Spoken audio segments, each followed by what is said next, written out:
Hey guys, it's DIY Alex, and I am back for the first time in 2024 with some very special guests.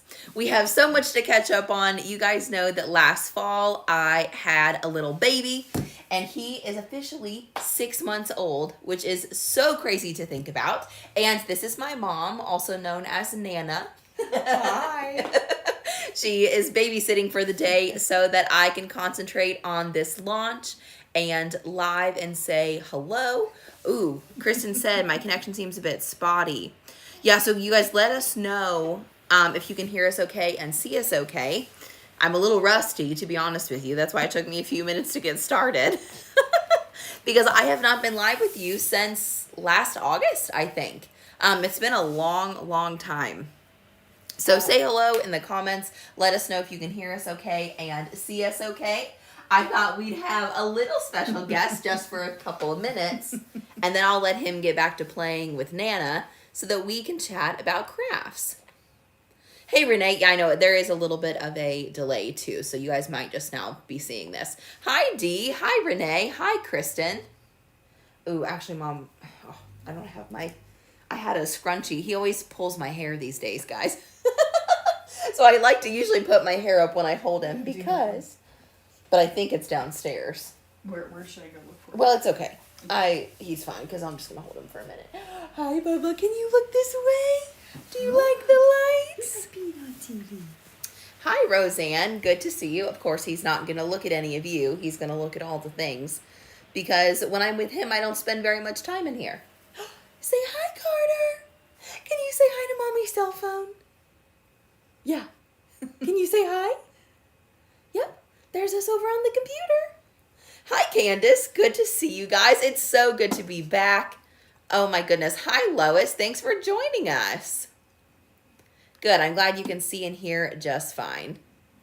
Good deal. Yay.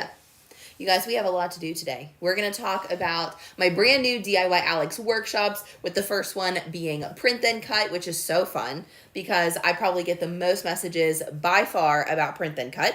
So that's where I wanted to start. We can talk about that and answer all of your questions. And then we're going to be making a onesie for Mr. Carter here since it's his first St. Patrick's Day on Sunday. And we don't do a whole lot for St. Patrick's Day around here, but I have a very, very cute design that I think you guys are really going to like. And we're going to do that using HTV. So we're kind of throwing it old school a little bit by doing this craft. And since Mommy's been busy, I really haven't prepped a whole lot for it. So we're going to do it all together. I've missed you guys too. I've missed going live and seeing you and chatting with you. Hi, Kathy. Welcome. Say, I've been busy with him. That's where I am every day, yeah. In fact, he does have a Cricut craft on. This is a little a puff bib that I made with Heather Yoakum when we went to 143, and he's wiggling so you can't really see it, but it says Daddy's Co-Pilot. And it ended up I used puff on this, like, how do you say this material, Mom? I don't say it wrong. Seersucker? No. Muslin. Muslin. I always call it muslin. I don't know why. But I used it on this muslin material, and so the puff got really wrinkly. So it looks funky, but I promise it's really cute. Hi, Emily. Welcome. Welcome. So this is baby Carter. He's 6 months old, which I'm in a little bit of denial that he's 6 months old. But he is just dying to be mobile. He's so ready and so excited. He's rolling a lot. Aren't you, Bubba? He rolls all over the place, so I have to keep him strapped in everywhere because he's trying to roll off of things. Right? Yeah. So I'm wild. Yeah. Uh-huh. And he's just a blast. It's so much fun. So much fun. So yeah. I thought he would say hi for the beginning, but then he'll go with Nana and go hang out because obviously he is very busy and making this craft is going to be pretty boring for him. Thank you, Dee. I think he's pretty cute too, but I'm a little biased. What do you think, Bubba? Yeah, we're going to make a onesie for you. You can wear it on Sunday after I wash it. It says Lucky Saurus. Since we do lots of dinosaurs around here, huh? He's teething, but he doesn't have any teeth yet. They haven't popped through. So he's just busy and curious and exploring all the things, aren't you, Bubba? Yeah, he's like dying to get his hands on all this stuff. Right, Bubba? Yeah. Look at how good you're sitting. You're doing so good. You see Mommy's big lights? Yeah, those are pretty cool. We definitely like lots of lights and exploring new toys. Whoop, yep, okay. Renee said those eyes and those cheeks. Yeah, he has definitely kept Andrew's eyes, his light eyes. I thought he would have brown eyes like me, but they've actually gotten lighter recently, not darker. So I think he might keep those light eyes, but he definitely gets the cheeks from me. That's for sure. And D, yeah, he is definitely all boy. He is a little wild child, even only at 6 months old, huh? So have lots of fun, but definitely wild. And once he's crawling, guys, I might be here even less. Because he is just one busy boy, aren't ya? Busy. I have a little portable high chair over here in my office that I strapped him in and was trying to work the other day, and that lasted like a good 5 minutes. He definitely has his own agenda, huh? So we just like to play every day and go on walks. Yeah. We do all kinds of fun stuff. Hi, Pat. Hi, Precious. Good to see you guys. So anyways, I think it's probably time for Carter to go hang out with Nana so we can start our crafts and stuff, okay? Would that be okay? Big boy. Bye, everybody. Sorry, Mom. I didn't talk much about you, No, but that's how right. it works, huh? Say bye-bye. Say babies just take over everything. They don't do. They're so cute. All right. Say Okay. bye-bye. Bye-bye. Say bye-bye, everybody. Bye-bye, Crafty fam. Say see you later. All right. Will you shut the door if you won't mind? All right. Bye-bye. I thought you guys might like to say hello to Mr. Carter since it's been a while. I know. Kristen said once he gets mobile, poor Penguin. He is very, very, very excited about Penguin, and Penguin is very, very not excited about him. So they're staying, like so far, Carter's not really reaching for him. He just likes to stare. But no matter where Penguin is in the room, he gets zeroed in on Penguin and he loves to watch him. So it's very funny to see the two of them together. I'm hopeful that Penguin will always have a place to run, especially because our house has stairs. So we'll be having baby gates up and stuff. So I'm sure that Penguin will be able to escape. I won't trap him anywhere where he gets stuck. With a little boy who doesn't know how to play gentle just yet. Thanks, Kelly. Yeah, so that was fun. All right, guys, there is so much to go over today, so let's jump right in because there's a lot to say. I've missed you guys, but if you've been on my email list or following me on social media, you kind of have some context for what's going on. As you guys probably know, I'm working a whole lot less than I used to since I am the full-time childcare for Carter, as well as, you know, a wife and a mom and all those things. That's true. Penguin was there first. And they're starting to get a little closer. Like, it's going better than it was in the very beginning, but definitely something we want to tread lightly with caution on with Mr. Penguin so that he doesn't, you know, get his tail pulled or anything like that. We don't want him to be mistreated or anything. But anyway, so I've been working a lot less than I was before. And that's why I was strategizing about what I want to do for you guys next, because the way that I was working before just doesn't really work when I have a little one here at home with me. So I came up with DIY Alex workshops, and I meant to make a little graphic for that, and I forgot. But that's kind of what's next, is DIY Alex workshops. So I'll put my website right here, which is where you can find... that says founder and CEO. Hold on. That's kind of a funky little graphic there. I haven't updated these in a long time. But DIYAlex.com is where you can find more information about the workshops. And essentially what they are is they're almost like a mini course, kind of all in one about particular topics. And the reason I wanted to go this route is because I wanted to give you guys more bite-sized ways of learning rather than a full course on every topic. Because I'm glad that I have the full course. I'm glad that I built it before Carter was here, because I don't really think that I probably would have had the time or capacity to grow or create the course the way that I did before he was here. But what I learned in all of that is that a lot of you are not looking for a massive course to teach you like a full comprehensive subject, right? You just have a particular question, or you're curious about something that's new and you want to just learn about that one thing. And so that's kind of what DIY Alex workshops are aimed at, is to be able to give you the crash course on a particular topic, a particular feature of your Cricut machine, or a particular tool, something like that. And then you can kind of get all of your resources all in one place. So when you're thinking about, thank you so much, Kelly. I'm glad that you like it. I hope you guys are excited and served by it. I think it's a pretty neat concept because I tried to do it in a little bit of a unique format. So we're going to try it out and see how it goes. So here's kind of what a workshop consists of. And by the way, the first workshop, and the one I'm referring to right now, is a print and cut workshop, where this is actually the sheet of stickers that I made when I created the workshop for you. So I used these, I made these 90 nostalgic stickers as our example. But the print and cut workshop is more of a foundational basics of print and cut. And the reason that I started with that is because that is by far what I get the most questions about, is print and cut. In my direct messages on social media and through my website contact form, I get the most questions about that. So that's what I wanted to start with. And the class has a lot of background and basics about print and cut. So we talk about things like what kind of files should we be using for print and cut? How do you upload a particular file for print and cut into Cricut Design Space?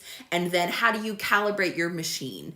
And what type of printer do I need for print and cut? Those kinds of beginner basic questions. And then after we lay all of the groundwork and talk about all of the basics, then we create one example project, which is just the stickers here. But the information that I teach you in the print and cut workshop can be applied to any type of print and cut project. So if you guys have been around a while, you know I have several print and cut videos on like printable HTV, printable vinyl, sticker paper, cardstock to be making like print and cut cards. So there's tons of different projects that you could apply this to, but it's kind of a general knowledge way to start with print and cut if that's something you've been stuck on. So you might be wondering if this is something that you want to use for you. And the person I would say that this print and cut workshop is aimed at is somebody who has either been too intimidated to even bother trying print and cut. Like you're excited to try the projects, but you're too intimidated to actually jump in on your own. The print and cut workshop is going to give you all the foundational basics that you need just for that workshop. And then the other person this workshop is for the person who has tried a print and cut project and gotten stuck, but you haven't been able to backtrack and try it again, either because you're too intimidated or you just never figured out why you were stuck. That's what this print and cut workshop is for. So that's a little bit about what's going on right now. But if you go over to my website, I have my schedule for the next couple of months posted. So my goal is to get you a new print and cut workshop every month. We're going to see how that works. I'm not going to absolutely promise that's going to be the case, but that's tentatively how I have everything scheduled. So you can see the upcoming workshops over on DIYAlex.com/workshops, or if you just go to my website, you'll see the join the workshops button, and that's where you can learn more information about them. But the way that they work, like logistically, is as soon as you purchase the workshop, which this particular workshop is $29. So I tried to keep them in a very reasonable price range for you guys, because I know that topic by topic, you of course don't want to pay a ton of money for that particular question. But I also did not want to make this a subscription for you, because I want you to be able to pick and choose the workshops that you are personally interested in. And I know you guys are all over the map with your skill levels, how long you've had your Cricut, the things that you're interested in, the types of crafts you want to do. So that's intentionally why I did not make this a subscription. You can just pick and choose the workshops that you are interested in. But I do hope in the future to bundle them together. So that's something we'll talk about going forward. But for now, the workshop is $29. And when you pay that $29, you get instant access to the print and cut workshop, which is pre-recorded. Okay. So right now, I think it's like 54 minutes or something like that, but it's about an hour's worth of content because my goal is to make all of the workshops between 45 minutes and an hour with that pre-recorded content. And if you guys have been around here a while, you know that the pre-recorded videos are typically much shorter. So to have an hour's worth of content is a ton, you guys. I packed so much stuff into that workshop. In fact, my outline for that workshop, because I always outline before I record, was literally 10 pages. So I have 10 pages of typed, like single space typed information for you packed into that workshop. So right away, you get instant access to the workshop as well as a few pages of notes. So I think in this case, it's like 5 pages of notes that I tried to help you with some foundational things that I thought you would want to note that you can use for future reference. So you can print out the notes while you watch the workshop. And then, so today is March 15th. It's the first day that it's available to you. And then on April 1st, 2 weeks from now, I'm going to be doing a live Q&A call for those of you who purchased the workshop. So we're just going to be talking about a Q&A about print and cut. We're going to do it over Zoom. And you as a student of the workshop get an opportunity to submit your questions to me directly. So in your email, you're going to get a Google form where you can ask your questions. And then in the Q&A call, I'm going to answer those questions as well as anything else that I want to add or I think is relevant, that I think you guys could use. So that's another benefit of the workshop is that you get a chance to try the project. That's the goal, of having like 2 weeks in between is, let's say you buy the workshop today, but maybe you don't get to it this weekend, but you try a print and cut project next weekend and you run into a snag. That's when you can submit your questions to me through the Google form. And then we'll do the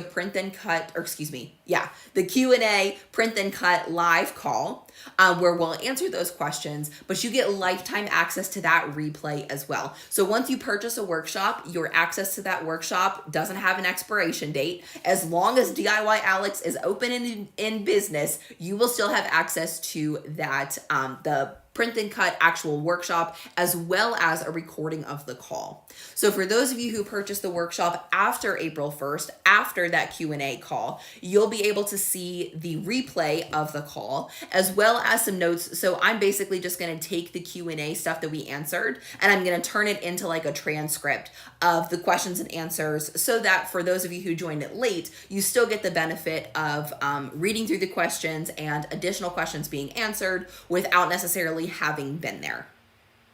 So that's how the workshops work. That's how we're starting with print and cut, but we're going to be moving into all different types of topics. And another question that I received from some of you is this going to be all Cricut? And the answer to that is no. We're definitely going to talk quite a bit about Cricut, as we always do, but I'm going to be diving into lots of other topics, which is why I think that workshops are going to be so much fun for us, guys, because we're going to be able to cover things like DTF, sublimation, UV DTF. I'm going to be able to do series for you that are going to be bundled together with different topics that make sense that go with one another. So say, for example, there's a DTF and a UV DTF workshop, then maybe I could bundle the two of them for you together at a little bit of a discount, but you'll get the benefit of both workshops or something like that.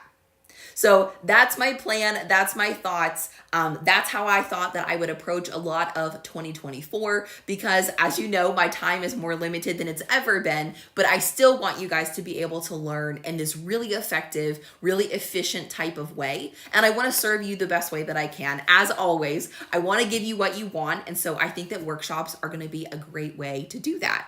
So I would love to hear your feedback, to hear your thoughts in the comments. Definitely let's talk about it. And if you have any other thoughts or requests for what type of workshops you want to see, let me know about that in the comments below as well. Hello, Carla. Thank you for joining me. I'm so glad that you're here. Yeah, it's literally been since last August, I think, that I was live with any of you. Kristen says, with those images, now I want a ring pop. I know, Kristen, I thought about that too. Like, these were just such fun files that, because I grew up in the 90s, so that makes me super excited. Yes, Kelly, so the workshops are paid, and my plan is to keep them all in the ballpark of $29. So, you know, just depending on the topic, I think everything is, I'm planning to keep most things at $29. If we do maybe a mini workshop, there may be something smaller than that, but that would be based on the content and how much content you receive. So I'm not going to like double the price or anything crazy like that. Unless I were to do, sorry guys, let me focus. Since becoming a mom and since being extra sleep deprived, sometimes my brain goes a little bit haywire. Hi, Trish. Welcome. I'm so glad that you're here. So for the most part, the average price of a workshop should be $29. They might be a little bit less than that. If I did a mini workshop, you know, that had a little bit less content with it, then I would charge less. If I do a huge workshop or something that has a lot more content than what a normal workshop has, then it may be more than that. But my goal is to keep the price point between $29 and $39 per workshop. But again, with that, you do get lifetime access to it. So even if you want to revisit it at a later date, it's not like that access ever expires. I'm a big fan of lifetime access when I buy digital products because life gets in the way. And honestly, sometimes, like if it's been a couple of years since I've reviewed something, I like being able to go back and watch it again. So that's why I tried to, or that's why I like to give you guys lifetime access to your digital products, because I hate for you to, you know, buy something and then not have time to address it or need to see it again, you know, 6 months from now, and then you don't have access anymore. So that's my thoughts on all of it. But I'm excited, and I hope that you guys are excited too, because I'm excited to serve you in this way. I also really like the formatting because I debated a lot in the way that I wanted to do it, and I considered doing these workshops live. However, something that is kind of hard to explain to those of you who don't make videos is that what can be hard about live is that I need to show you a lot of different sides of my craft room. So in the print then cut workshop, I do a lot of screen sharing, but I also am showing you this direction, which is directly pointed at my printer. There are going to be other workshops where I'm going to have to show you what's, you know, kind of behind you guys, which is my heat press over there. And it can be really hard when you're live to set up a bunch of different camera angles. So that's why I chose to do it pre-recorded, because that way we don't waste any time changing angles or having technology issues. You just get instant access to what you want to know about. So I hope that you guys like it. I hope that you're excited to take a future workshop. And like I said, if you want to see something in particular, please let me know, because I want to meet your guys' needs. My job is to serve you in what you want to learn. And so I want to know. And I'm really excited about the upcoming workshops, because I have DTF scheduled for May. So I'm planning on the May workshop being a DTF workshop. And so I'm chatting with 143 Vinyl, and I think I'm going to go into 143 for a day and talk with Kate and Heather about DTF and like really dig deep into DTF, because I think that DTF is really neat, but it's also something that a lot of us don't quite have fully harnessed yet. Like, okay, so we know that we can order the transfers and we know that we can press the transfers, but like, how do we adjust the pressing temperature for something that we want that maybe can't use that firm pressure, or you know, just different ways to use it, different ways to get creative with it. So I'm planning on spending a lot of time on that DTF workshop, and that's what I'm going to be doing soon. So I'm really excited about that. And yeah, I have lots of cool plans. So Renee said, totally understandable. Thanks, Renee. I appreciate it. Kristen said, I couldn't imagine doing it live with your little addition as well. Exactly.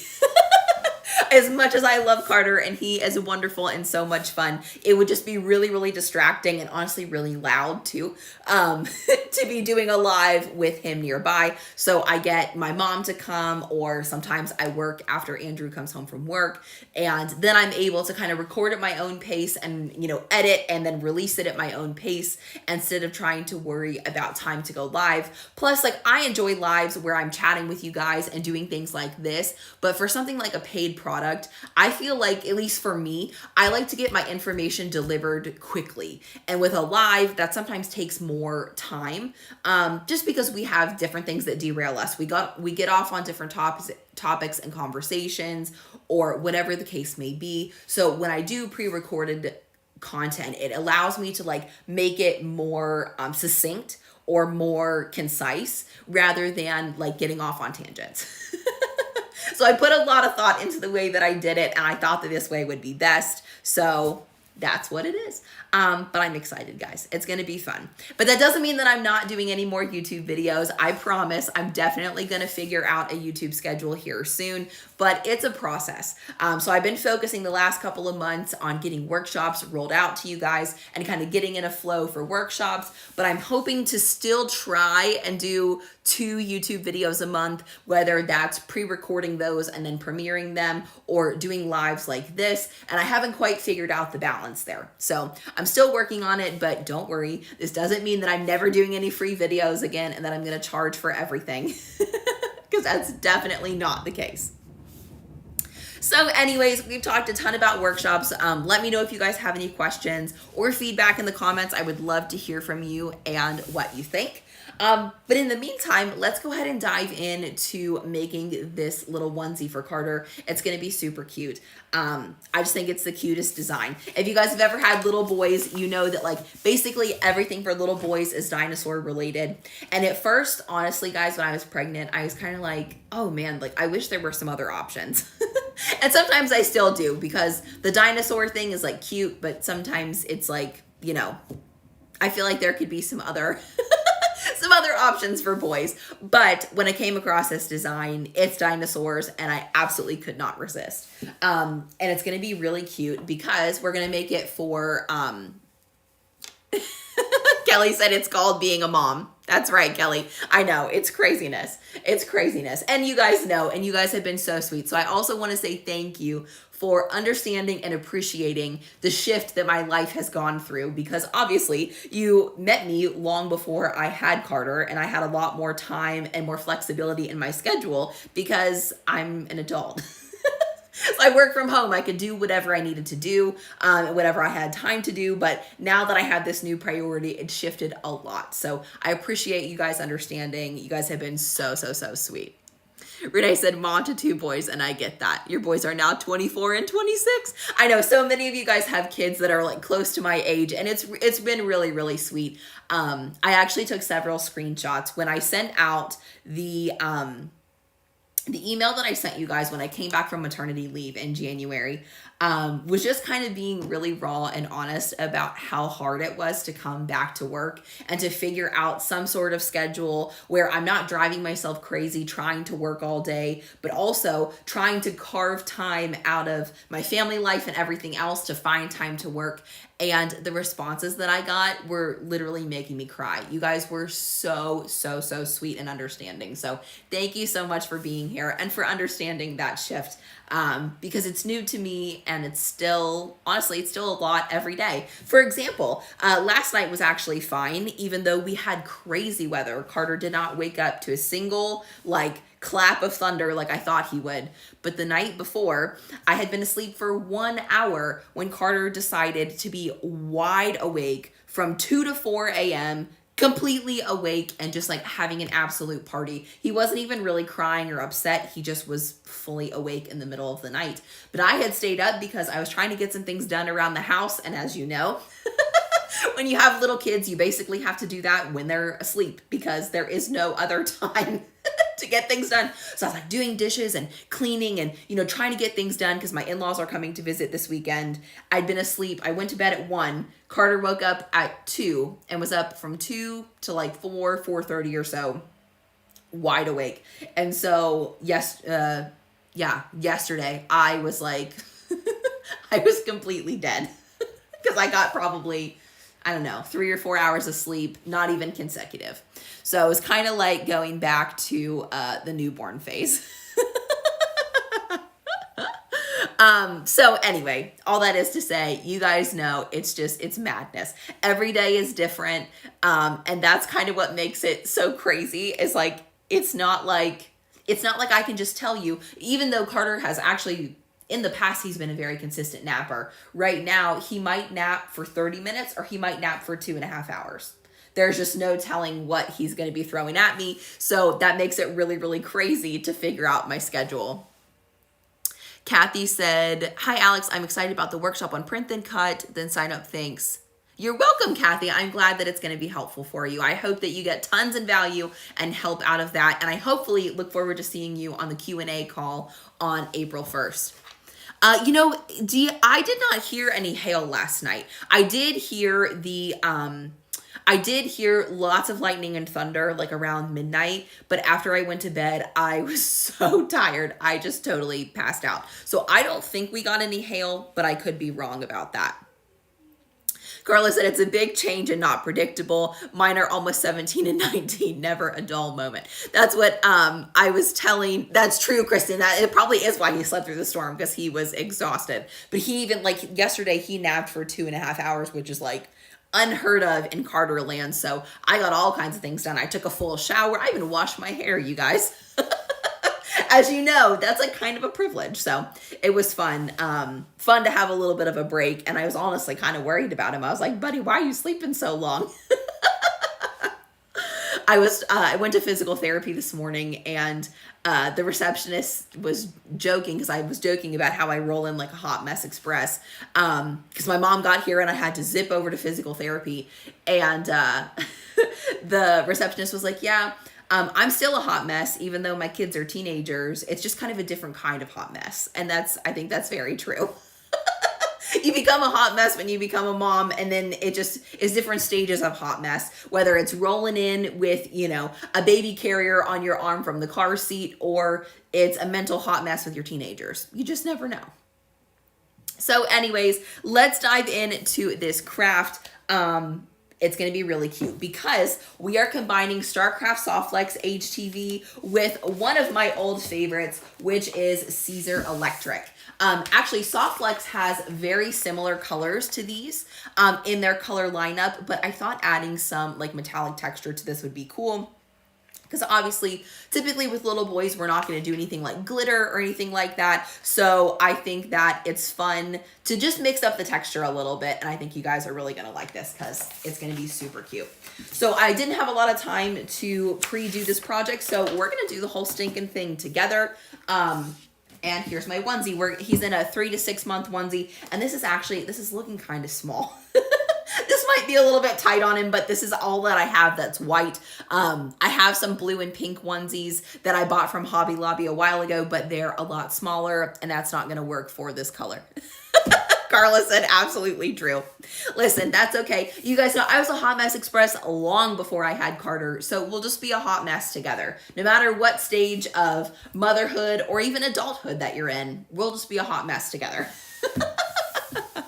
Because that is how it works. So we're going to switch over to my computer screen now. I've got my laptop over here to the side. So give me just a second to get going with that. That's right, Kristen. Can't go wrong with Caesar Electric. It's so pretty. It's so pretty, you guys. If you've never used it before, you're going to love it. So let me get my screen set up here. Oh, goodness. I'm really big in the corner there, and I don't want to take away from the video itself. So hopefully if I put my face over there, you guys will see. I'm kind of up in the corner here, so hopefully I won't take away from the recording itself. But here's my screen in Cricut Design Space, and I'm going to switch over to your comments so I can hopefully see. Okay. So here's my screen in Cricut Design Space, and I found this really cute Lucky Source file over on Creative Fabrica. If you guys need a SVG for a little boy for this weekend, you can find it down in the description. I did go ahead and link it for you.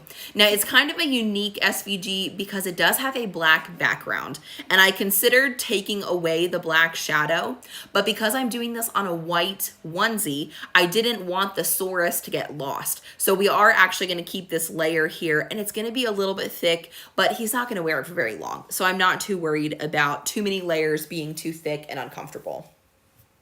Thanks, Renee. I thought so cute. There's lots of cute like Lucky Little Boy, Lucky Minnie, you know, and Lucky Mama, like matching stuff. But I thought that this was very fun and very Little Boy. So the next thing I need to do though is size this for my onesie. And I have a 3 to 5 month onesie, so I'm just gonna measure directly on the onesie. If you are a Cricut beginner, my advice to you is to always actually measure your blank.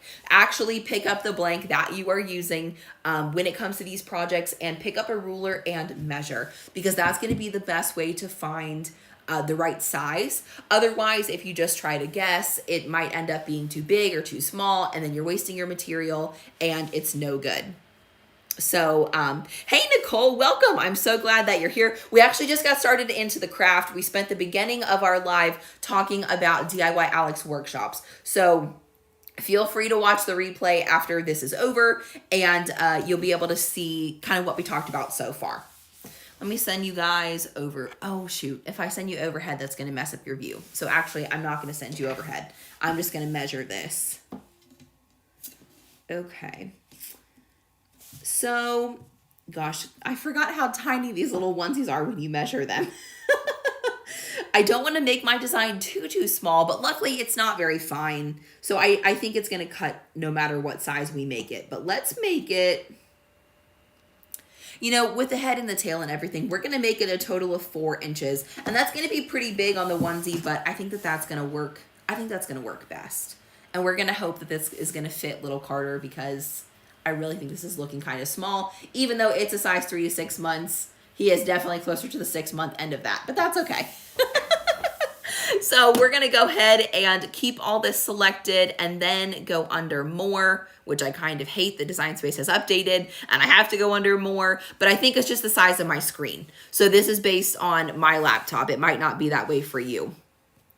And I'm going to change the width to be about 4 inches wide and then press enter, and everything should resize together. We hope.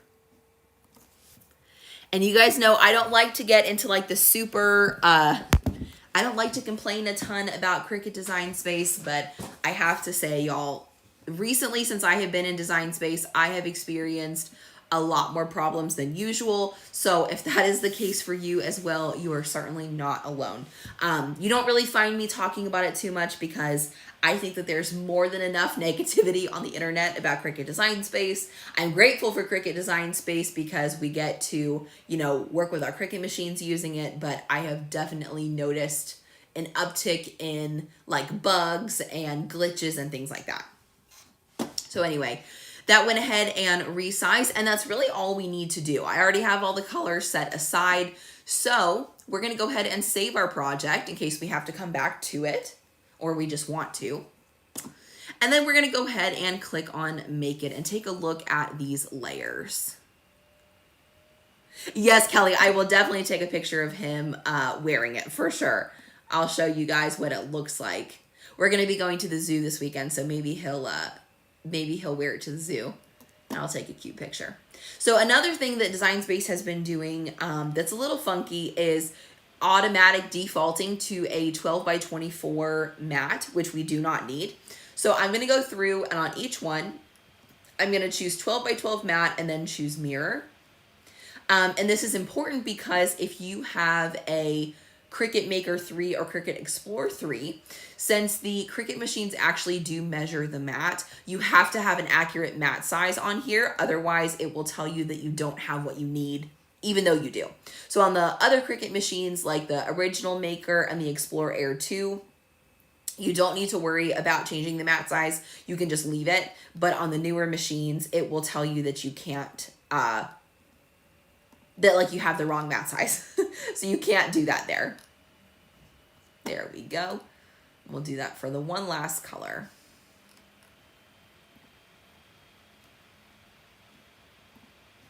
All right. So everything is mirrored and sized correctly, right? Yep. Okay.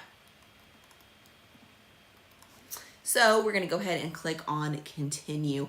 And then with Caesar Electric, I just cut that on my regular HTV setting, which is everyday iron on. That's my preference. That always works really well for my kinds of everyday HTV that I'm using.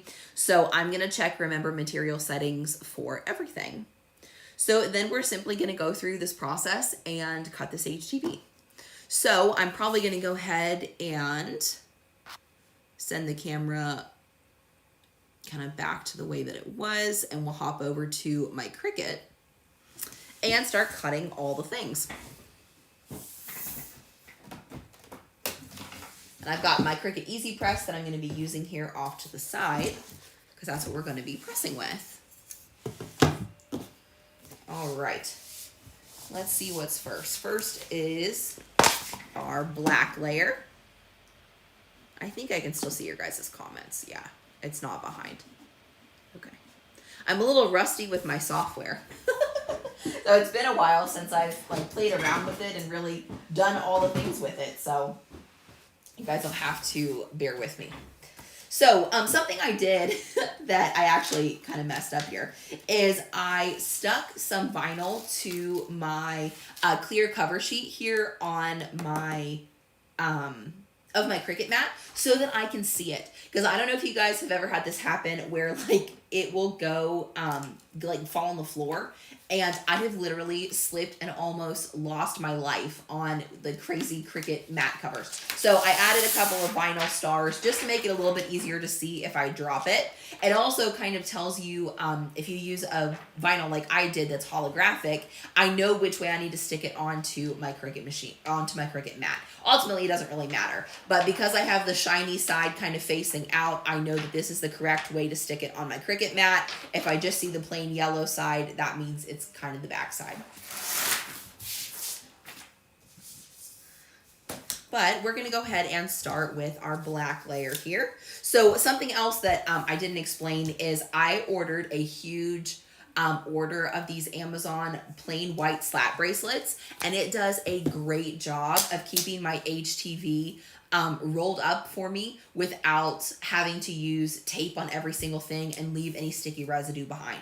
So I have these, I think, over in my Amazon store, or if you guys want the link to the slat bracelets, let me know. But I did find them on Amazon, and they are a great HTV storage hack. So let's see if I have any small pieces of HTV that I can use. And in fact, I may even go look at my scraps and see what I can put on the mat here. Oh, is this a 5-foot roll? Oh, yeah, it is. So these are really big sheets of HTV. So we might go see what I have in my scrap folder. Oh, sorry, Trish. See you guys. See you later. I know you got to go back to work. I was going to try and do this live in the evening because I know many of you guys are at work and stuff like that. But it just gets really crazy for us in the evenings. So that's why a lot of times it's during the day. Or you'll see over on Instagram, sometimes I'll post an Instagram story when I'm clocking in for my night shift. Because I tend to work late when my mom's not able to come, when Andrew watches him, because he's obviously home from work. So, all right, we're going to roll this back up, and I'm going to see if I have any black scraps that I can use for this project, because I'm trying to get better at checking my scraps. I've been really bad about that in the past, and I've had some scraps for years. So we're going to see if we can use them. Kelly says slat bracelets are the best. Yes, they are. They really are.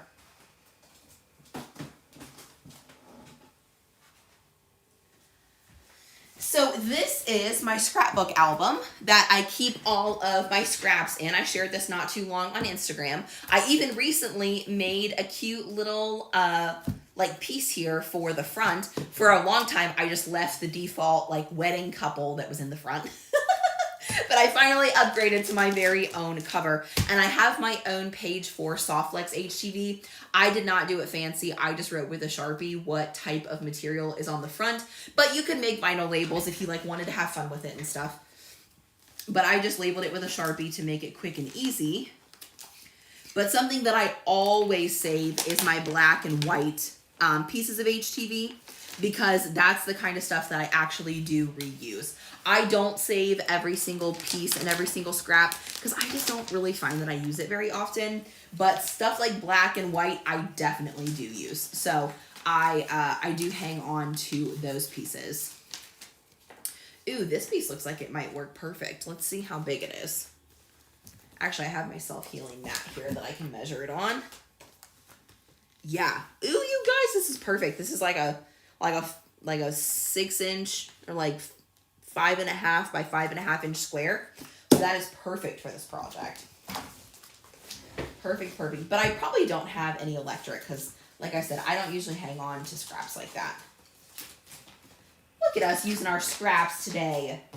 We get a gold star for crafting for that. Let me know in the comments, how often do you guys remember to check your scraps? Do you? Wait a minute, guys. I think I actually do have some electric. I just looked back in my miscellaneous HTV and this looks like green electric. You guys. How perfect. I bet this size will probably fit. Where my cuts are so tiny. Look at us go. Gold star. We're going to save some HTV today, use up some scraps. It's basically a miracle. All right. So let's grab that mat and put our HTV, of course, with our shiny side or carrier sheet side down onto the cutting mat. And we will go ahead and cut this guy. And while it cuts, I'll catch up on your comments. What are you guys saying? Marlene said, keep a napkin ring at your craft table, roll up your clear mat cover, and push it in the napkin ring. Makes it so much easier to find it. Marlene, that's genius. I've never heard that hack before. That's really good. Kristen said, same with checking on my scraps. I'm, of course, still getting organized. I know it. I feel ya. But, hey, at least we remembered to check, right?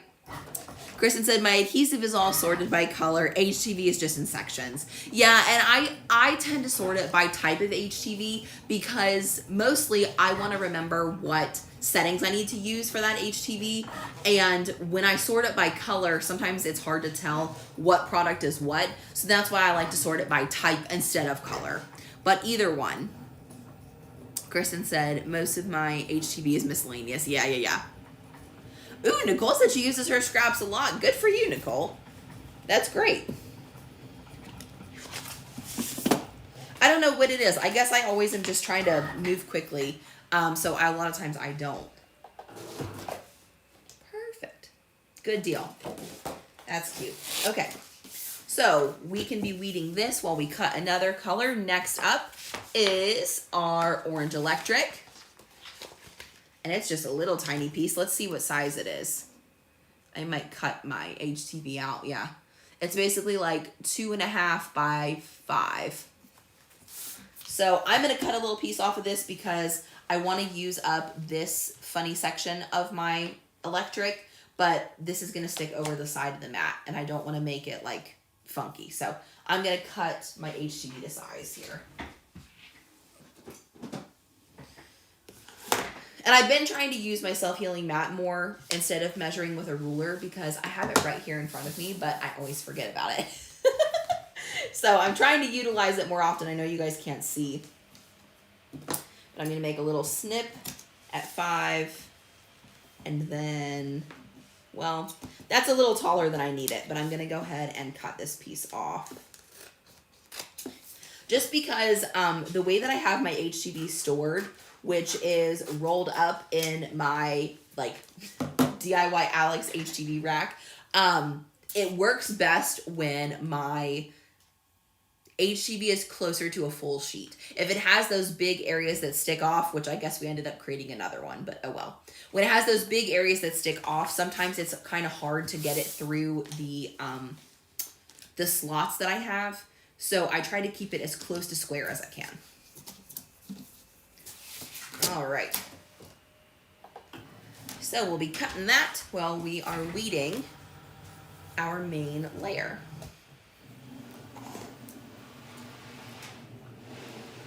In fact, I can cut a little bit of this off still. So we didn't use it all.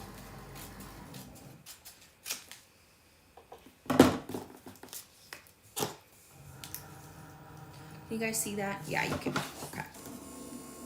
Good deal. So what have you guys been up to? What have you been crafting recently? Are you like doing your traditional Cricut stuff? Are you doing more sublimation and DTF?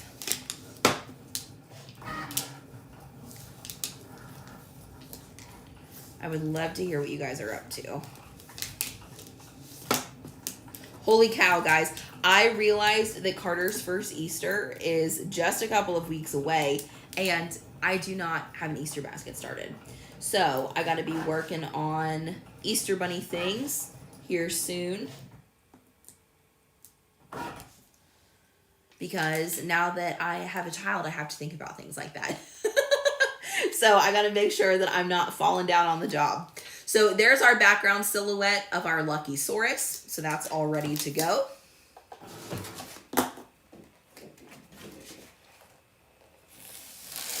Now let's see what color is next. It's our off-white. And this is a super tiny spot, but that's okay. We'll go ahead and put this down.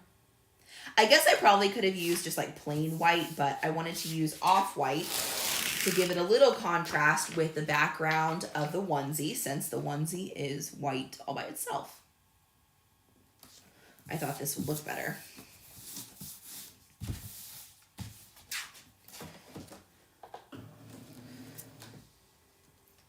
All right. The one thing that is really nice about files like this that have the black shadow background is it does make layering like super crazy easy, because all we have to do is layer it on this black back layer. We don't have to worry about spacing or getting anything right or wrong. It's all going to be right there, which is pretty nice. But the downside of it is that it just makes your design a lot thicker. Now, I don't think a lot of this HTV is overlapping though. So even though we have multiple like layers and colors, they're really only like pretty much 2 colors on top of each other. So that's not too bad. It doesn't, I don't think it starts feeling, oh no, did I rip that? Ooh. What's that supposed to look like? Hold on, I gotta look at my picture. Because that looks funky to me. Hopefully I didn't mess that up.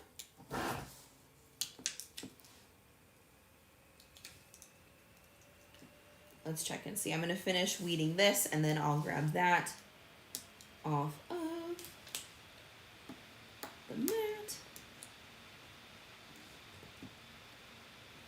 There we go.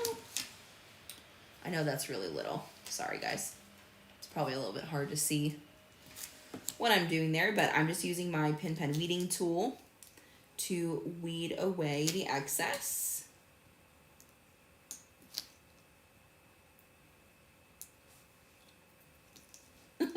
I can hear Carter growling downstairs. He is a super vocal little guy, and he is always like growling and making all kinds of noise. He's a hoot. What do you guys think about these little parts? Like, what the heck is that? I gotta take a look at the original file here because I don't know what I'm looking at. So that's how our design's shaping up. Maybe it has something to do with the little off-white toes. I don't know. All right, let's cut this piece off real quick. I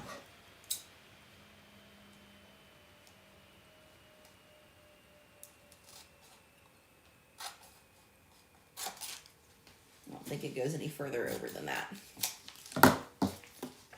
Set this aside and scroll down in design space to see. Okay, next is the light green. So we'll take a look at that. What do you guys think? Ooh, there you go, Kristen. That's fun. Starting to play with resin. D is sublimating on tumblers. That's always fun. I have some tumblers actually that I need to make, so I need to be getting on that. Kelly says finishing up Easter stuff for the grandkids. Good for you, Kelly. I need to start it for my own. Nicole said, I've been doing a few shirts with HTV and some sublimation tumblers. My day job is keeping me very busy, though. Hey, I feel that, actually. Even though I'm a crafter for a living, sometimes even the job part of me keeps myself caught up from crafting, because there's lots of back-end stuff to always be doing. Kelly said, I store my vinyl rolls in original packaging, but organize my stuff. Ooh, fun. Research can stack, right? Research can stack in storage box, some like you have. Oh, yeah. That's a great way to store your stuff. And Dee said, looks like leg outlines. Yeah, I'm going to keep them on there. Oh, you're right. You guys. Wow. Now that I see it on the background, it's like you're right. It's the legs on the other side. It makes sense when you put it on the shadow and you see the little toes. Oh, look, I had a little piece rolled up in the big sheet. So we'll use that for this little teeny tiny shamrock, because that's all that is going to be cut out of this little green sheet. So it's just a little teeny tiny cut. It's going to take me a couple days, I think, to catch up on the sleep I lost night before last. I normally am pretty careful about my caffeine consumption, because they could just, like, I'm really sensitive to caffeine. So if I drink too much, it is definitely, like, bad news bears for me. But yesterday, I had 2 cups of coffee and a sweet tea, and I still fell asleep no problem, if that gives you any idea how tired I was. Oh, my goodness. It was a rough one.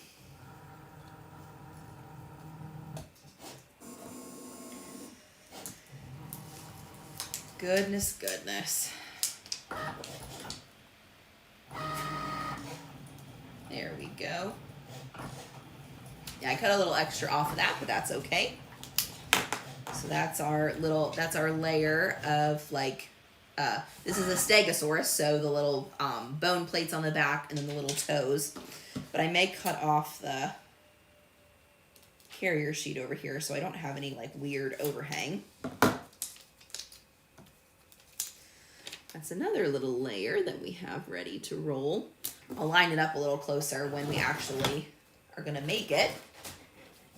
And then I think our last color is the electric green. Oh yeah, that's a tiny little shamrock. Teeny tiny. We'll weed this one real quick, otherwise I may end up losing this piece. Sometimes it's hard when their pieces are this small, you can't even really tell the scraps from the real cuts, you know?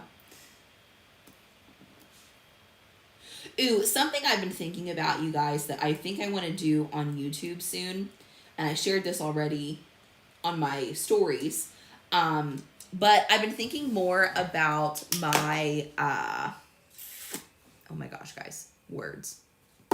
My sawgrass printer, because I have a sawgrass sublimation printer, the big one, and the SG-1000, and I've been thinking about doing like a, not really a review, because that's not the right word that I'm looking for, but like a, an overview of what it's like to own a sawgrass printer, because for a long time I just used an Epson EcoTank, like a lot of you do, I'm sure, and I thought I might share, like, kind of just what it's like to own a sawgrass printer, so you guys can decide if that's something that you want to invest in and the type of maintenance and stuff that you're looking at, because there were definitely some things about owning a sawgrass that surprised me. For example, the cost of all of, like, the ink and the parts.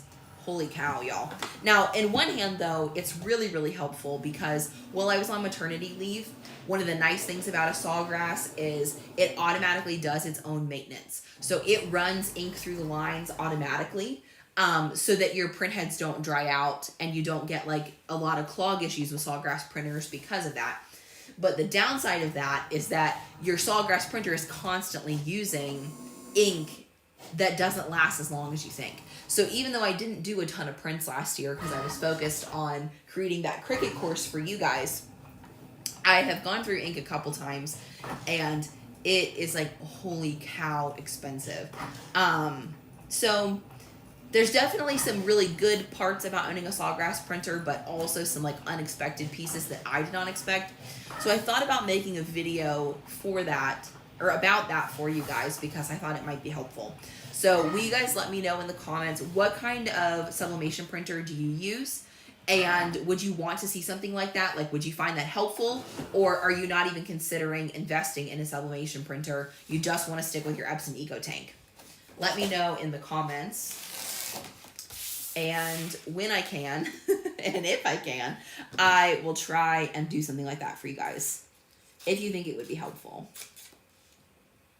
I'm always careful to make sure that when I cut out my pieces of HTV that I make sure I don't cut anything off, because one thing I hate is cutting through something with your scissors and then having to recut it because you messed it up. That is like so frustrating to me. So I try and be super careful.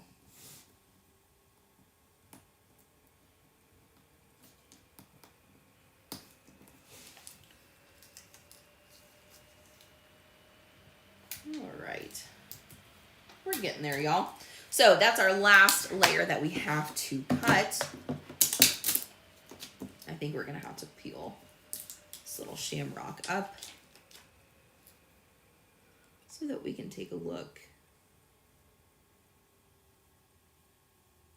at this. There we go. And then the shamrock has a little home right here in our little hat. Oh my goodness, how cute is this? So my shamrock is not layered in there perfectly, but like, look how precious.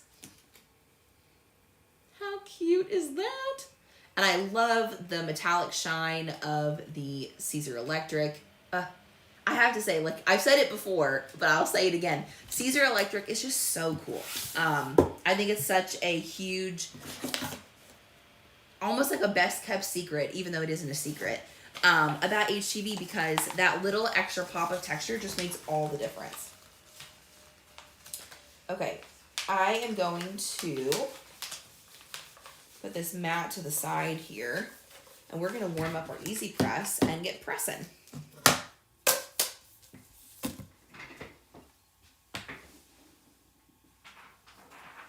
Those little stars help me see my mat cover there.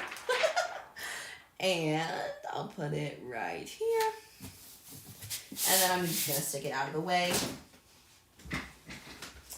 And we'll go ahead and set our Easy Press. So the only tricky thing about using Softflex and Caesar Electric together is that Caesar Electric applies at 305 and Softflex applies at 285. So we're probably going to set the Easy Press at like 290. And I honestly think that that will be fine, because it's a little bit low for the Caesar Electric, but you guys know when you're thinking about something like a onesie, Carter's barely going to wear this. So I'm not going to be washing it a bunch of times. And that's kind of where you get into the more like the durability thing. Like if you have a t-shirt that you're going to be wearing a bunch, or like you're going to be selling it so you don't know how much the person is going to be like using it and washing it, you might want to be a little bit more careful with like adjusting your temperature and things like that. But the real truth of it all is that it doesn't make that huge of a difference. It's really not a huge deal. To just get the temperature close enough. Or let's do 295. That gets us a little closer to 305. And then 10 seconds is okay. Softflex does 10 seconds and Caesar Electric does 15. So we'll do something like 10 or 12 seconds when we go to apply it.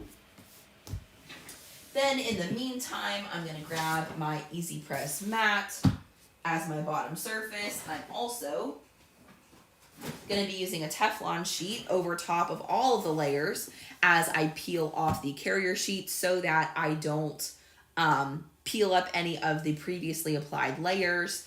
And then I do need to grab my pressing pillow, because that is a huge help when you're working with a onesie. And I'll show you guys how to do that here in just a second. So you guys are answering my Epson EcoTank question.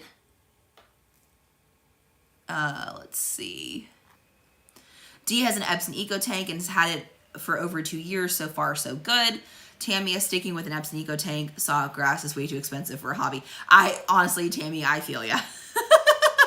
If it wasn't part of my job, it's not something that I would probably have. And in all honesty, guys, a company sent me my sawgrass printer. I didn't pay for it. It was part of a project that I did with a company. So I feel you 100%. Candace said sticking with the Epson Eco Tank, or using the Epson Eco Tank.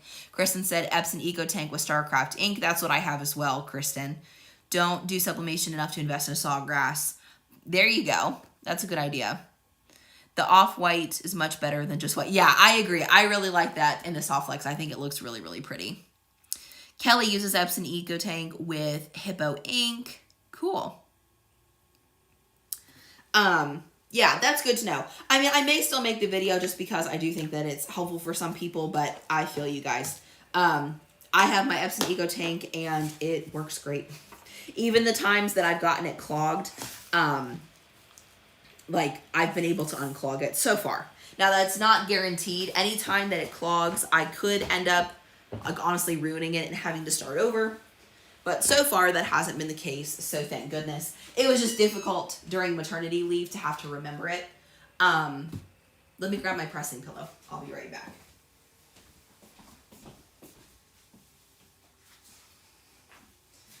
So that was the only caveat, was trying to remember to come up here every once in a while and print. I definitely did not do it weekly like I usually recommend. I just did it as I could remember to do it, and it was just hard to remember. So I was very grateful that the Sawgrass at the time was, cycling through the ink, but as I've been having to buy ink, holy moly, it is expensive.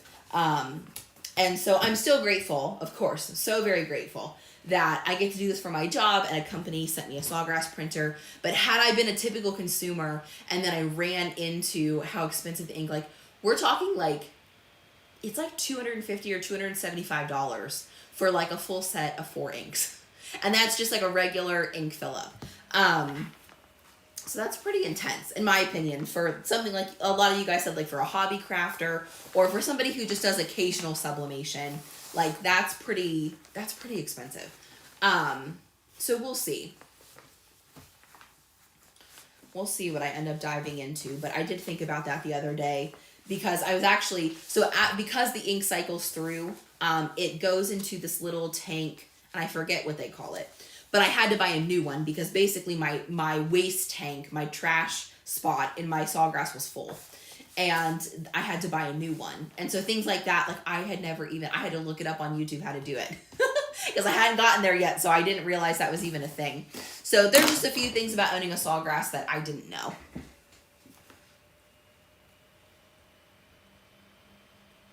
Dee said, Alex, don't you have a tutorial on how to unclog Epson in colors? Yes, I do. Yeah. Yeah, because that happened to me where I got some clogged print heads. And so I made a tutorial along the way of how to do a power clean. So if you guys need that, I have a tutorial on my YouTube channel on how to do that. So I'm just going to hold this here for a second and kind of get some of these wrinkles out and stuff like that, because this onesie has been sitting for a while.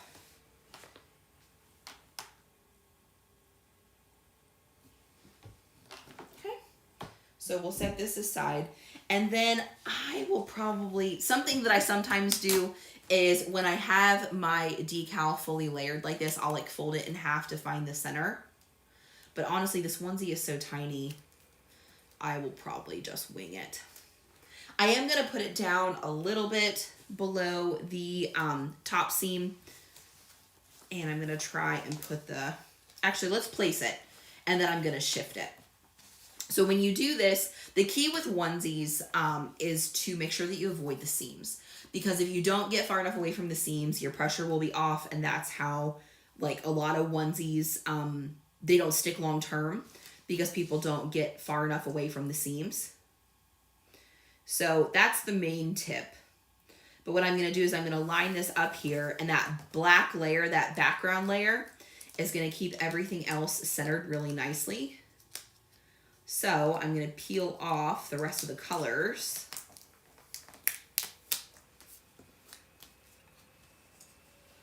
And we're gonna take a look and make sure it still looks good. I'm kind of looking at like the front of the hat and the head over to the armpit and then the tail, and I think we're a little bit to the right maybe. So let's move it over ever so slightly. And down a little bit so that it's not right underneath his chin when he wears this. Okay. So now what we're going to do is, of course, we have the pressing pillow inside, and I forgot to link the pressing pillow in the description of this video, but I got this pressing pillow from 143 Vinyl. I think that it's the 5 by 18 inch, but I'm not positive. But it's the long pressing pillow that you can find on 143's website. And then I'm just going to move the onesie so that the pressing pillow is elevated above all of these really big thick seams that are around the neck. And we'll do our first press with the Teflon sheet over it, and we're just going to do 5 seconds to put it in place.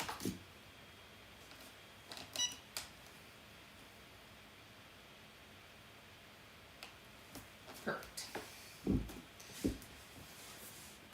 So if you guys are Cricut beginners and you're watching this, when you are layering HTV, especially lots of layers like this, you do not want to do a full press every single time. You just want to press for like 5 seconds at a time. That's all that's necessary to get you started. And then when you get to the very end and you go to your final layer, we'll do our full press time of like 10 to 15 seconds, since these do vary a little bit between these two HTV types. So next, I'm going to try to line up the dinosaur with the black layer. But one thing you will notice is it's a little bit uneven, but the black layer behind, or like the outline's a little bit uneven, and that's because every single time you press HTV, it's going to experience shrinkage. So even if you start with a perfect SVG file, anytime you press HTV, you're going to experience a little bit of that. And for a project like this, like just for a cute onesie for my son, that's totally fine. But some people get really bothered by that because they don't realize that that's going to be the case. So just keep that in mind when you're creating. Don't let it bother you, or find a different way if that's going to be an issue.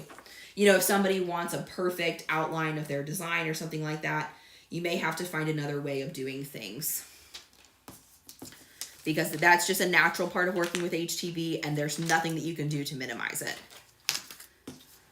It's just going to be part of things. And the one thing that does help, though, there are some things that reduces it, and something like working with StarCraft Softflex is a way to reduce it, because StarCraft Softflex has a lower pressing temperature at 285. You can get a little bit less shrinkage than you would with like a higher, what's the word I'm looking for? Like a higher temperature press, or an HTV that requires a higher application temperature is going to create more shrinkage. So I'll show you guys at the end when we get a little bit closer what I mean. I think it still looks cute and it's totally fine. That's just part of the process. But we may even do a 3-second application instead of a 5-second application, because the less time that we have heating, the less shrinkage we'll get. And so you'll be surprised that it will actually stick surprisingly well, even only after 3 seconds. So that 5 seconds is not a hard and fast rule. I think it's just easier to remember. Okay, so now we're going to do the Lucky.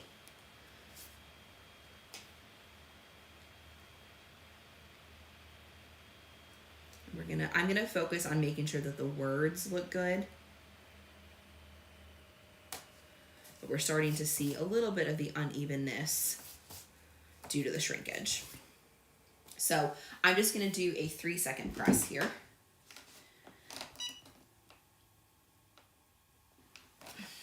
And hopefully that will come off no problem. And then our last little layer is this little shamrock. But I'm going to show you guys something that I like to do. I don't know if you'd consider this a hack. I guess maybe it could be. Is even though this is our final layer, so this is the last thing we need to press. So typically here we would do a full 15-second press here, but I don't want to get the lines from the different carrier sheets of HTV stuck in my design. So what I'm gonna do is I'm gonna do another 3-second press just to apply our shamrock. And then I'm gonna peel this little carrier sheet, and then we're gonna do the full press on everything with just the Teflon sheet over top of it. And that's something that will get the little lines out of your design. So let me show you guys what I mean. Can you see that up close? Not that it looks bad, but you can start to see that there's some lines like going through the orange of the electric from having multiple carrier sheets. So we're just gonna do a little 3-second press.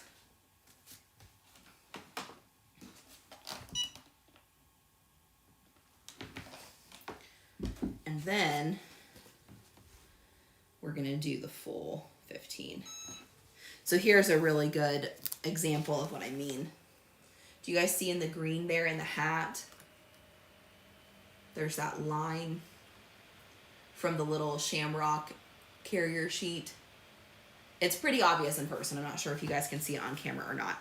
But now that we're here, we're gonna do the full 15-second press.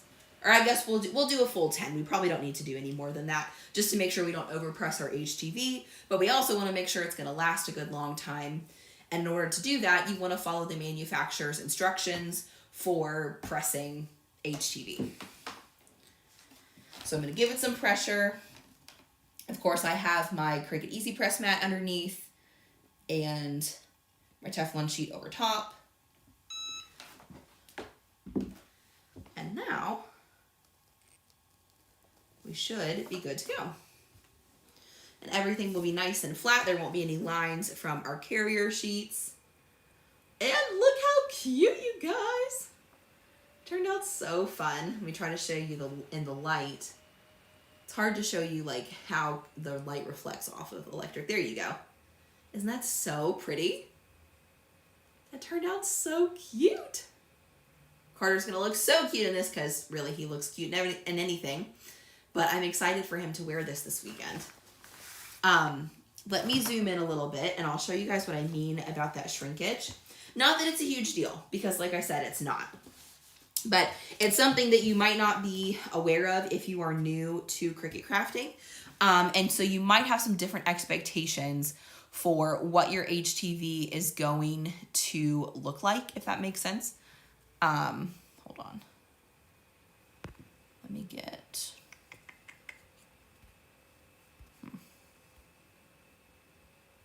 I'm rusty, y'all. There we go. Let me zoom in there. On the onesie itself. And you can see how we started out with this nice even background, but when you look around the letters here, like the L and like the black shadow of the L are a little bit off center now. And so it kind of looks like a shadow layer over here, whereas it's a little bit more even on this side. The black shadow is uneven over here on the side of the hat. And that just comes from the shrinkage not being perfectly even. So that's why typically, especially if you're an SVG file designer, keep that in mind.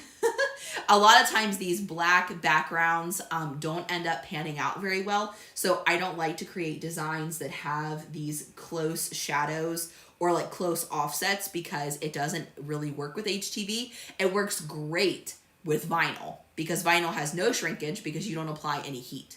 But with HTV, it definitely ends up being an issue. But at the end of the day, I love it. I think it's super cute and it's gonna look great, especially for just a cute little, St. Patrick's Day picture, like nothing fancy, nothing too exciting. I also, at library story time this week, we made a little like leprechaun head that has a little red beard. And so I'm excited to take Carter's picture with that this weekend, assuming I can get a good picture because he'll probably be trying to grab it. But it turned out super cute. Thank you. I'm glad you guys love the shimmer. Dee said, does he have an eye? The dinosaur? No, he didn't have an eye in the file.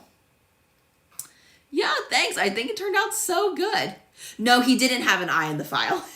He's just plain. That's true.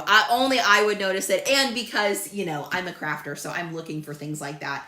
And I just remembered that my nails are super chipped and you guys are now just looking at them really close. But hey, that's okay. That's mom life for you. I do not have time to think about things like my nail polish like I thought a lot more about before I had a baby. But anyway, guys, that's kind of the long and the short of it. We have been live for a long time. Yeah, holy moly. But it's been so much fun to be back with you guys. I've missed you a lot, and I'm looking forward to spending time with you guys regularly again because it's been a while. So I'm going to figure out my YouTube schedule, and I'll let you guys know when I do, of course. Definitely the best way to make sure that you're staying up to date is to be on my email list. So let me drop that for you guys in the comments in case you're not already.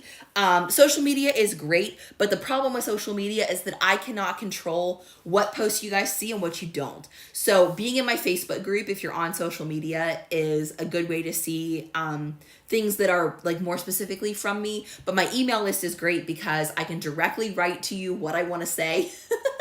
And then you can end up with it in your inbox. And so we don't have any confusion. Whereas with social media, it can be a little bit hairy because they just, you know, the algorithms are always playing games and you may not see everything I want you to see. So that's definitely the best way to stay in the know if you're not already. So I'll drop that link for you guys here in the comments.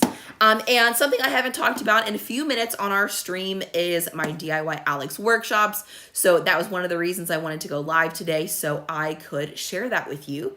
So you can find more information about DIY Alex workshops over on DIYAlex.com /workshops, or you can just go to DIYAlex.com. I'll stick it on the screen here. And then you'll see on the far left side in the top menu, there's an area that has the information for workshops, or you can scroll down on the homepage and you'll see a button that says join a workshop. And you can find it there. I need to update the banner at the top of my website to say workshops too. Let me drop, there we go. Let me drop this form here in the comments because that's going to help you join my email list if you're not already a part of it. And then we'll wrap this guy up.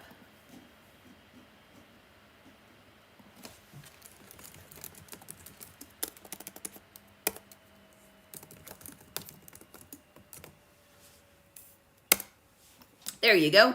So if you're not already part of my email list, you can join it by filling out this form just with your name and email. And that's it. So yeah, that's everything I've got going on.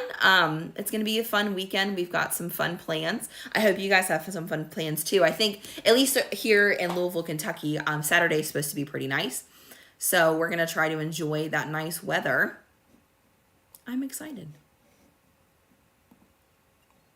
There we go. I wanted to pin it to the top of our chat there. So now it's a little easier for you guys to find.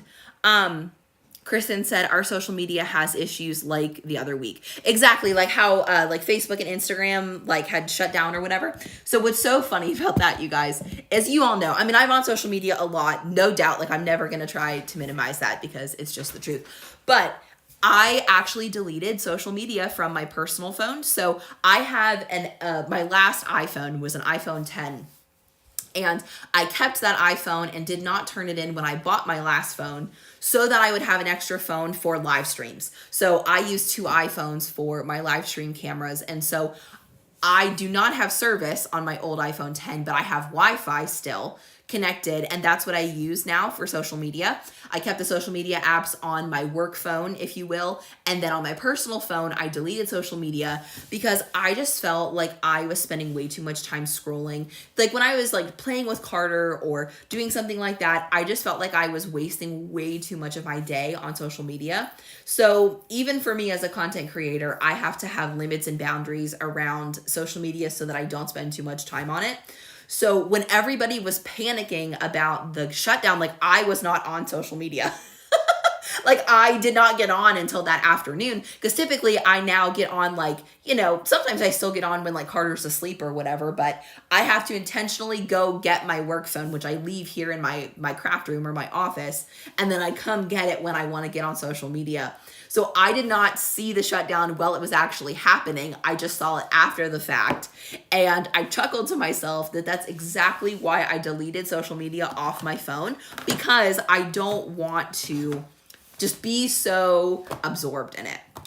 And I know that if it's not your job, it's probably a lot easier to not be absorbed by social media. But that's just kind of something that I really liked. And I would also encourage you guys to do too. I mean, I really feel like I have so much more time on my hands when I'm not thinking about social media.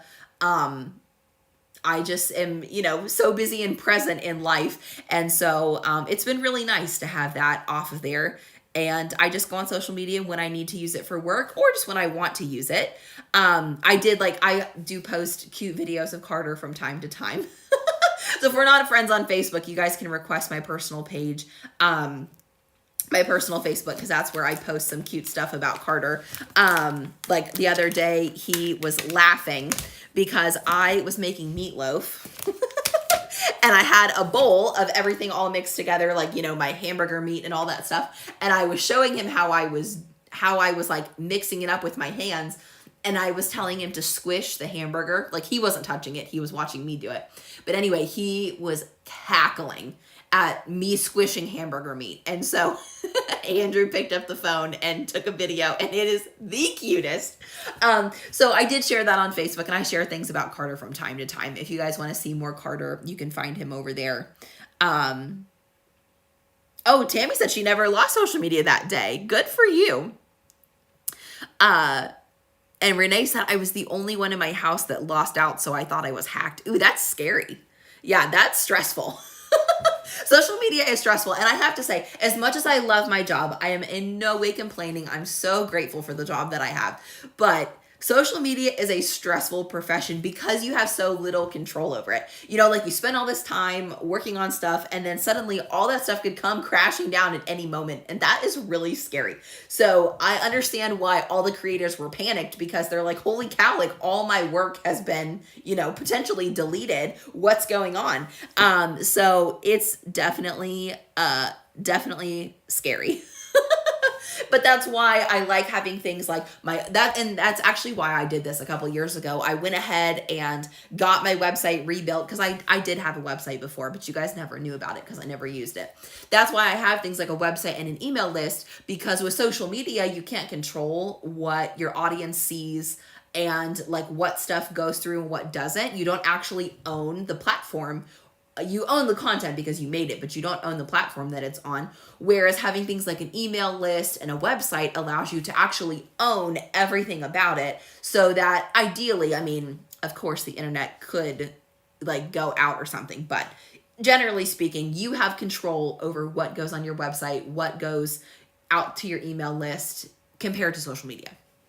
So it's a better way to go about things, and that's why I did that a couple years ago, because I didn't want to be reliant completely on social media. So I always save, actually, like all of the videos that I do for you guys. I have them all backed up on a hard drive. So if YouTube should ever go kaput or something like that, I still have all this content, because it's a lot of work. So I'm not about to leave it in the hands of somebody else.